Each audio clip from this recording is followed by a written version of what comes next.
Number 10. Grave robbing badgers.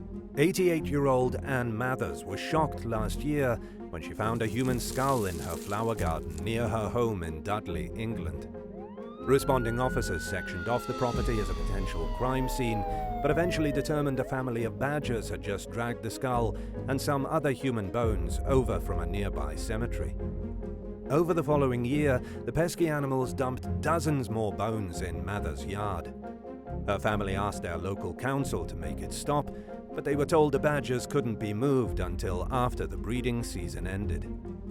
Mathers told Newsweek that when she first found the bones, she was scared to death. Now that she's gotten used to it, her family is just plain old tired of it. Her daughter, Lloyd, wondered what it must be like for someone to find out that their relative's bones had been dug up and thrown all over someone's yard. Even local councillor Adam Aston, who works as a paramedic, said he was shocked by the sight of so many human remains and that he hopes the disrespectful situation gets under control soon. But since badgers are a protected species, the council apparently has their hands tied. A spokesperson said they were trying to seek help from an expert in hopes of finding a solution. Number 9. James Lacy Taylor. One day last year, a state employee saw 3 people rush past his car near a cemetery in Raleigh, North Carolina, and take off in a pickup truck. The employee went to the cemetery to investigate. He found a trail of blood, latex gloves, some clothing, and other suspicious evidence. He called police, who found 69-year-old James Lacy Taylor wounded and dying on the property. He was pronounced dead at the hospital not long after. Authorities withheld Taylor's cause of death to avoid compromising their investigation. A few days later, they charged 18-year-old Maria Elizabeth Pina Echeverria and 19-year-old Jonathan Daniel Villanueva Gala with murder in connection to James's death. At the time, police said they were still working to find a motive. The prosecutor said the murder wasn't entirely random, but wouldn't go into detail. If convicted, the suspects face either life in prison or possibly the death penalty. Number 8. The Christmas Tree Lady. In the early morning hours of December 18, 1996, an elderly woman sat down in a Fairfax County, Virginia cemetery.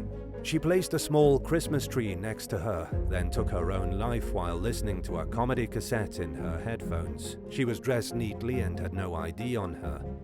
An envelope in her pocket had 2 $50 bills and a note stating that she had taken her own life, preferred to have no autopsy, and wanted to be cremated. Since nobody knew who she was, people started calling her the Christmas Tree Lady. Detectives were left baffled as they tried, with no luck, to identify the woman. Even after police released a color drawing of her face in 2000, nobody came forward with information about her. The invention of DNA technology has been a game changer when it comes to solving cold cases, and the Christmas Tree Lady is no exception. Earlier this year, experts traced her genetic information to an 88-year-old man living in Virginia Beach, who they thought could be her brother. He said he couldn't confirm whether the woman was his sister based on the drawing because his sister had become estranged from the family a very long time ago. Another sibling was 100% sure it was her sister, Joyce Meyer Summers, and a DNA comparison proved that it was true. Annette Meyer Clough told the Washington Post that the family had looked for Summers after she distanced herself from them during the 1980s, and that they were still looking even after she had died. They even hired a private investigator after they started to think she'd gotten sucked into a cult. To this day, nobody knows exactly how Summers spent the years leading up to her death. Public records reveal very little, but interviews with Clough suggest she felt hurt by some childhood experiences that perhaps she couldn't come to terms with emotionally at the time of her death. Number 7. William Deshawn Hamilton. A cemetery worker was preparing for a funeral one day in February 1999 when he found a little boy's dead body in a field outside Atlanta. He had been there for months, but there seemed to be no foul play. Actually, the cause of death was initially just a complete mystery. The questions deepened as nobody came forward to identify the boy or even claim his body. Someone had carefully laid him to rest, and he looked well cared for despite the tragic state he ended up in. Investigators finally got a break in 2020 after the National Center for Missing and Exploited Children released a new photo of what the boy, who they nicknamed Dennis, may have looked like while he was alive. A woman from North Carolina recognized him as William Deshawn Hamilton, who died shortly after moving to Georgia with his mother, Teresa Ann Black. She never reported him missing and returned to North Carolina not long after he died, where she apparently told several stories to explain his absence. Black was recently charged with felony murder, aggravated assault, concealing the death of another, and cruelty to children. She's accused of causing William's death by using a combination of diphenhydramine, commonly known as Benadryl, and acetaminophen. The investigation is ongoing, and detectives have appealed to the public for more information from anyone who could have known Black when her son died under these suspicious circumstances. Number 6. Brian Montalvo Tolentino and Juan Burgos Lopez. In 2020, 4 graves were disturbed at a cemetery in Polk County, Florida. 3 of the burial sites belonged to veterans, and 1 was a caregiver. The thieves left behind several cigar butts with their DNA evidence, leading to 43-year-old Brian Montalvo Tolentino and 39-year-old Juan Burgos Lopez getting arrested. They're accused of robbing the graves for body parts to use in religious ceremonies. The men are worshippers of Palomayombe, an offshoot of Santeria that is known for having dark rituals that involve human and animal remains. Police found the body parts during a search of one of the suspects' homes. They also found a creepy altar and shrine with 7 skulls on it. When detectives asked the pair why they specifically targeted veterans, they allegedly claimed war heroes have a much stronger spirit than the average person, and that using their bones would help to better protect them from negative energy. They also explained that they drank, spat out rum, and smoked cigars before digging the graves up as a way to protect themselves from the spirits. Investigators found YouTube videos posted by Burgos Lopez talking about how it's more difficult to get human remains in the US than it is in Cuba. Both men were charged with 4 counts of disturbing a grave and abuse of a corpse, and Burgos even faced additional charges for buying, selling, and trafficking dead bodies. Number 5. Randall Lewis Lloyd. Earlier this year, deputies in Lynn County, Oregon, received a report about a suspicious coffin-like box that was left behind by a tree at a cemetery outside Harrisburg. Inside, they found the body of a middle-aged man with no ID on him. The cemetery's board of directors said there were no scheduled burials for that day, and that they had no idea how or why this handmade casket and human remains showed up. Investigators identified the man through his fingerprints as 59-year-old Randall Lewis Lloyd. Sheriff Michelle Duncan said that preliminary autopsy results indicate his death was natural, but this is pending based on the results of a toxicology report. But this certainly doesn't explain the bizarre circumstances Lloyd's body was found in, and authorities are working to determine who left him in the cemetery in the first place. They're hoping a member of the public comes forward with information that will help them get to the bottom of this mystery. Number 4. Princess Doe. One day in 1982, a gravedigger found the remains of a young woman in the back of a cemetery in Blairstown, New Jersey. The body was heavily decomposed, but it was clear she had been beaten in the face beyond the point of recognition. It was hard to tell how long the teen had been there, since the hot and humid weather could have quickened the decay of her remains. A medical examiner determined she was likely between the ages of 14 and 18 when she died.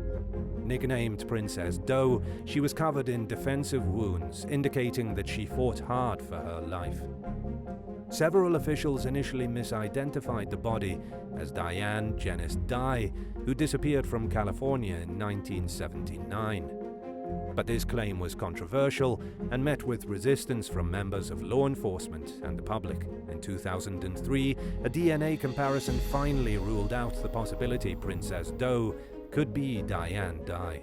Last year, the National Center for Missing and Exploited Children worked with Astrea Forensics to obtain a DNA profile of the remains. Using a technique called genetic genealogy, an investigator found a likely candidate for the woman's identity in Long Island, New York.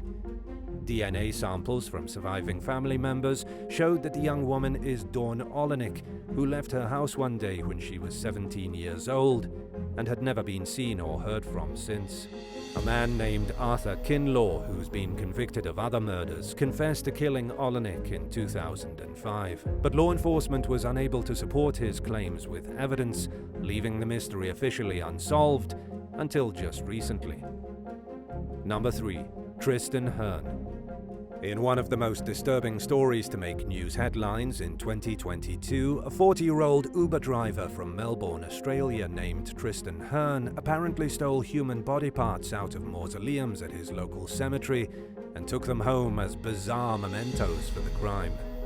He left disturbing items behind at the sites, including notes to Satan, candles, and even a crucifix. During a search of Wren's residence, police found one human skull in his bedroom and another buried close outside. They charged him with 6 crimes, including 2 counts of removing body parts from a corpse, exhuming or removing human remains from the place of interment, and criminal damage. The suspect's social media accounts revealed a concerning fascination with Satanism, death, and skulls.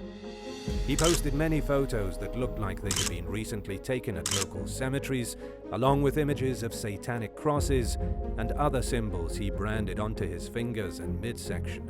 Wren also has a tattoo on his arm of the American serial killer John Wayne Gacy, who famously murdered dozens of men and young boys. So far, detectives believe Wren chose the burials at random and haven't found any connection to cults or organized rituals. If convicted, he faces up to 5 years behind bars.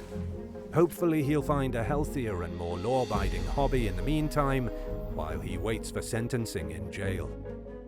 Number 2. Brittany Palmer.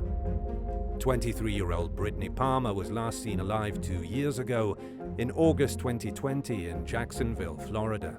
Authorities started investigating her disappearance several weeks after. Around the same time, they found the remains of a woman fitting Brittany's description at an abandoned cemetery. But for some reason, the body was classified as a Jane Doe, without her family even getting notified of the discovery. It wasn't until Valentine's Day of this year that Brittany's heartbroken mother, Vontria Mobley, learned the remains had been positively identified as her daughter. She told Action News Jax that her DNA had been on file for a long time, so she didn't know why it took so long for the body to be recognized and for her to know about it. An investigative news team found that there seemed to be a disconnect in the communication between local law enforcement and the medical examiner's office. Many questions still surround Brittany's death, and her mother has said she wants justice. Law enforcement has yet to determine the cause of Brittany's death, but has said that there doesn't seem to be any foul play or signs of trauma. Number 1. Bill Sparkman. In 2009, a family found the naked body of a man who had a rope tied around his neck and the word "Fed" written across his chest in marker during a routine visit to a relative's grave at a remote cemetery in Kentucky. His hands and feet were bound with duct tape, and his eyes and mouth were also taped closed. There was a rag stuffed into his mouth and blood coming from his ears. Taped to the side of his head was his census worker ID, identifying him as 51-year-old Bill Sparkman, who had gone missing a few days earlier. Police first treated the bizarre incident as a suspicious death, but as they took a closer look, they noticed things weren't as they seemed. The duct tape around Sparkman's wrists was loose, his ear was bleeding from an insect infestation, and his car was found at the scene. According to detectives, most killers in the area usually burn their victims' vehicles to destroy evidence. They determined that Sparkman committed suicide and staged it to look like a murder so his family could collect his life insurance money. Sparkman had always struggled with money and had battled non-Hodgkin's lymphoma. It's suspected he found out the cancer had returned in the few weeks leading up to his death, and while his family refused to believe Sparkman would take his own life, all signs point towards it. In the years since, no suspects have turned up, further cementing that it was a one-person job.